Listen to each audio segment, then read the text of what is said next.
नमस्कार, भव्य भारत न्यूज़ में आप सभी दर्शकों का स्वागत है। आज हमारे साथ स्टूडियो में फिर आचार्य पंडित सुरेश पांडे जी मौजूद हैं और हमारे आज के विषय का जो चर्चा है वो है अग्नि की उत्पत्ति। हालांकि आप सभी जानते हैं कि अग्नि की उत्पत्ति जो हमें पढ़ाया गया है, जो हमें बताया गया है, वो ये है कि दो पत्थरों को पहले आपस में लड़ाया गया, चिंगारियाँ निकली, फिर उससे लकड़ी जलाई गई, खर फूस जलाया गया, फिर इसके बाद हम एक आग का प्रारूप मिला, एक आग मिली और उससे फिर खाना बनने की परंपरा शुरू हुई। लेकिन आध्यात्मिक रूप से, वैदिक रूप से अग्नि की उत्पत्ति कब पैदा हुई और इसकी ज़रूरत क्या पड़ गई कि अग्नि की उत्पत्ति की जाए, किस ऋषि ने की, इस बारे में चर्चा हम कर रहे हैं अभी। पंडित जी, आपका बहुत बहुत स्वागत है। नमस्कार। अग्नि की उत्पत्ति से हम सभी अवेयर हैं, क्योंकि उसके बिना तो आज का जीवन बिल्कुल निराधार है, संभव ही नहीं है उसे भी।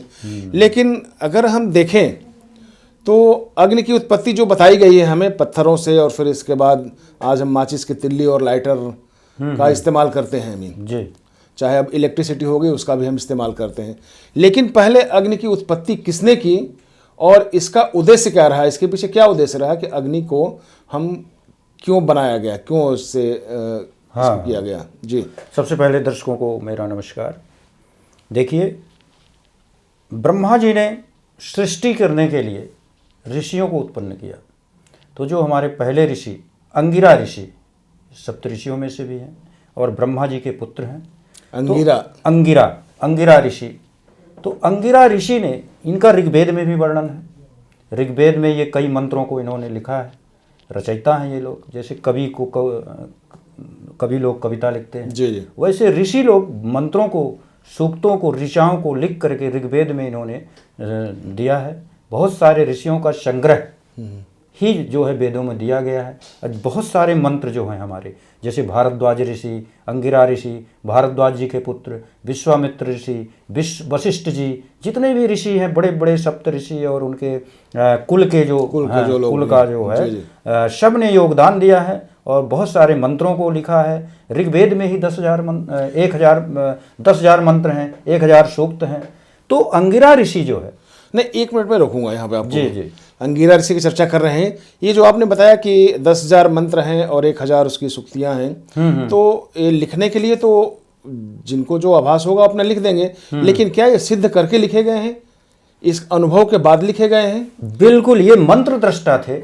जब उन मंत्रों के बारे में, जैसे विश्वामित्र ने गायत्री मंत्र की खुद बनाया और उन्होंने उसकी शक्ति को देखा, उस शक्ति के बल पर उन्होंने इतना बड़ा यानी कि सप्तऋषि बन गए। ब्रह्मनाद बन गया। बिल्कुल, ओम तो ब्रह्मनाद बन गया। हाँ, और उन्होंने गायत्री मंत्र का निर्माण किया। उस गायत्री मंत्र को जप करके वो जो है इतने बड़े महान ऋषि, सप्तऋषि तारा मंडल में आज भी जो है नए स्वर्ग का निर्माण कर दिया, बहुत बड़ी शक्तियां प्राप्त की। तो उन्होंने अपना मंत्र संग्रह किया। इस तरह से जो मंत्र, अच्छे मंत्र थे, बड़े बड़े सभी ऋषियों ने उन मंत्रों को ऋग्वेद में और सारे वेद, चारों वेदों में, ऋग्वेद में ज़्यादातर मंत्रों का ही संग्रह है और इसमें जो है 10 मंडल हैं। तो यानी कि 7 मंडल तक जो है ये ऋषिकुल की ही जो है लोग हैं, जो अपने अपने मंत्रों को, ऋचाओं को, सूक्तों को उसमें संग्रह किया है। जी। बिल्कुल। तो उनमें से हमारे जो अंगिरा ऋषि हैं, तो अंगिरा ऋषि ये ब्रह्मा के पुत्र थे और इन्होंने ही अग्नि की उत्पत्ति की है। अग्नि को पैदा किया है अंगिरा ऋषि ने और इसका वर्णन ऋग्वेद में मिलता है। और क्यों किया अग्नि को? क्योंकि उस समय ये तो कंदमूल फल खाते थे। इन्होंने जो है, ये क्या उस समय के जो भी पीढ़ियां थी, ऋषियों की पीढ़ियां थी, वो तो कंदमूल फल का ही था जमाना। बिल्कुल बिल्कुल, ठीक कह रहे हैं आप। उस समय अग्नि की इनको जरूरत नहीं थी वैसे। गाय का दूध हो गया, कंदमूल फल हो गए सारे। हाँ। तो जंगलों में रहते थे, जी। फल फूल खाते थे, कंदमूल खाते थे। लेकिन ये यज्ञ भी तो करते थे, बड़े बड़े यज्ञों का आयोजन करते थे। देवताओं को हविष्य देने के लिए, हवन कार्य करने के लिए इन्होंने अग्नि की उत्पत्ति की। और हवन कार्य वगैरह जो होते थे उसमें बिना अग्नि के हो ही नहीं सकते थे। और उस हवन से ही देवताओं को उन मंत्रों से, देवताओं के महायज्ञ, ऋषियों के महायज्ञ से देवताओं को शक्ति मिलने लगी। तो इसलिए जो है अग्नि का इन्होंने खोज किया, उत्पन्न किया, पैदा किया जी। अच्छा, अग्नि से पहले अगर हम देखें तो जैसे अभी चर्चा हुई है कि कंद मूल फल का लोग जिंदा रहते थे और ये खाते थे, तो कच्चे फल खाने में और कुक्ड जो अभी अग्नि पे उसको गर्म करके खाते हैं, फिर कुकर का रिवाज चल गया, ये सब सारी चीज़ें आई। तो उस समय के जो ऋषि मुनि थे उनकी आयु हजारों हजारों साल हुआ करती थी जी। तो क्या ये खान पान की वजह से है या कैसे इसको मानते हैं आप? खान पान की वजह से है, उनकी योगासन की वजह से है, योग विद्या के कारण है, तपस्या का है। उनमें सारे वो त्रिकालदर्शी हो जाते थे तपस्या करके। वो डायरेक्ट सन की एनर्जी को, जो सूर्य की एनर्जी ही जो है मेन भोजन का प्रकाश संश्लेषण की क्रिया साइंस में भी मिलती है जी जी। तो उसमें ये है कि यानी कि सूर्य का प्रकाश जो है पत्ते, पेड़ पौधे अवशोषित करते हैं, क्लोरोफिल बनाते हैं, और उससे जो है उस सनलाइट से ही जो है अन्न पैदा होता है। तो पहले जो है ये ऋषि मुनि डायरेक्ट सन की एनर्जी को, सूर्य के प्रकाश को, सातों रंगों का प्रकाश जो श्वेत प्रकाश हो जाता है, उसको अवशोषित होकर के और डायरेक्ट ये जो है भोजन में परिवर्तित कर देते थे और इनको ज़रूरत नहीं पड़ती है। आज भी कुछ ऐसे मिल सकते हैं जो कि कुछ भी नहीं खाते, सूर्य के प्रकाश को डायरेक्ट भोजन में परिवर्तित कर देते हैं, उसकी एनर्जी को ले लेते हैं। और ये कंदमूल फल होते थे, कंदमूल फल खा लिए, पत्ते खा लेते थे, फल फूल जंगलों में जो भी मिलता था उससे अपना जो है चलाने के लिए जीवन यापन, इनको अग्नि की कोई ज़रूरत ही नहीं पड़ती थी।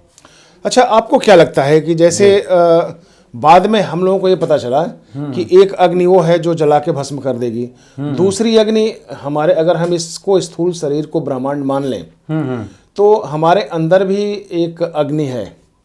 बिल्कुल, वो जठराग्नि है। जठराग्नि की जो बात करते हैं, हमारे अंदर भी जठराग्नि है जो भोजन को डाइजेस्ट करती है, पचाती है। वो एक तरह से तेजाब की वो यानी तरह होती है और उसको वो जलाती है, धीरे धीरे जलाती है। तो वो एक अग्नि है, उसको जठराग्नि कहते हैं। और जो बाहर अग्नि है ये अलग अग्नि है। तो हम जो अगर पहले जो मैं समझ गया, आप जो बात कर रहे हैं कि पहले लोग कंद मूल फल खाते थे, जठराग्नि के जरिए एक क्रिया होती थी और उसको पचा के और उससे जो जूस होता था वो ताकत देती थी और लोग कई सौ साल या हजार साल तक जिंदा रहते थे।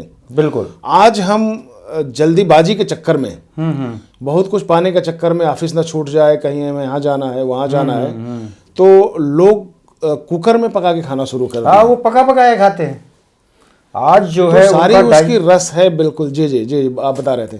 आज जो है डाइजेस्टिव सिस्टम इतना कमज़ोर हो गया है लोगों का कि वो कच्ची चीज़ों को खा के पचा ही नहीं सकते, क्योंकि मानव ना तो योगाभ्यास कर रहा है, आजकल योग साधना नहीं कर रहे हैं, प्राणायाम नहीं कर रहे हैं, जाप नहीं कर रहे हैं, तो उनकी जो शक्तियां हैं तो बिल्कुल नहीं।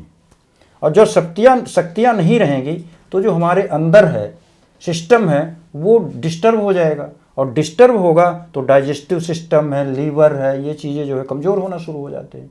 और इसलिए जो है बहुत पका पकाया जूस चाहिए, ये चाहिए, वही चीज़ें जो है वो पका पाते हैं, पचा पाते हैं। बाकी वो कच्चा डेली खाने लगेंगे तो नहीं पचा पाएंगे, उनके लिए भारी नुकसानदायक हो सकता है। तो चलिए, अग्नि के बारे में ये रही जानकारी, बाह्य अग्नि और अंदर की अग्नि यानी मानव शरीर में के अंदर के अग्नि का क्या रहा। जो कच्चे फल हैं, जो कच्चे खाने की सामग्री है, उनको अगर हम खाते हैं तो हमारे अंदर की जो जठराग्नि है वो पचा देती है। लेकिन जल्दीबाजी के चक्कर में आज हम कुक्ड फूड खाने लगे हैं जो हमारे स्वास्थ्य को भी नुकसान देता है। एक वाकया है, हमारे दोस्त हैं, अभी सुप्रीम कोर्ट में हैं, हालांकि मुलाकात करने की हमने अभी कोशिश की है लेकिन अभी टाइम नहीं मिल पा रहा है उनसे। तो वो पिछले 42 साल से 40-42 साल से बिल्कुल एक दाना पका हुआ नहीं खाते। 72 साल की उम्र हो गई है उनकी और इतनी तेज़ दौड़ते हैं, अभी प्रैक्टिस में भी आते हैं कि मैं बता नहीं सकता कि उनकी कितनी क्षमता है, कितनी एनर्जी है। और वो यही कहते हैं कि अगर आप अनकुक्ड फूड यानी बिना पकाए हुए अगर आप फल खाते हैं, फ्रूट्स खाते हैं, सब्जियां खाते हैं, तो वो सारी चीज़ें आपके शरीर में विद्यमान है जो उनको डाइजेस्ट कर सके और आपको जो असली तत्व चाहिए, दीर्घायु होने के तत्व चाहिए, दिमाग के विकास के लिए चाहिए, वो चीज़ें उससे आप प्राप्त कर सकते हैं। आज की वीडियो में इतना ही, फिर अगले वीडियो में मिलेंगे, तब तक के लिए नमस्कार। आपका भी बहुत बहुत धन्यवाद पंडित।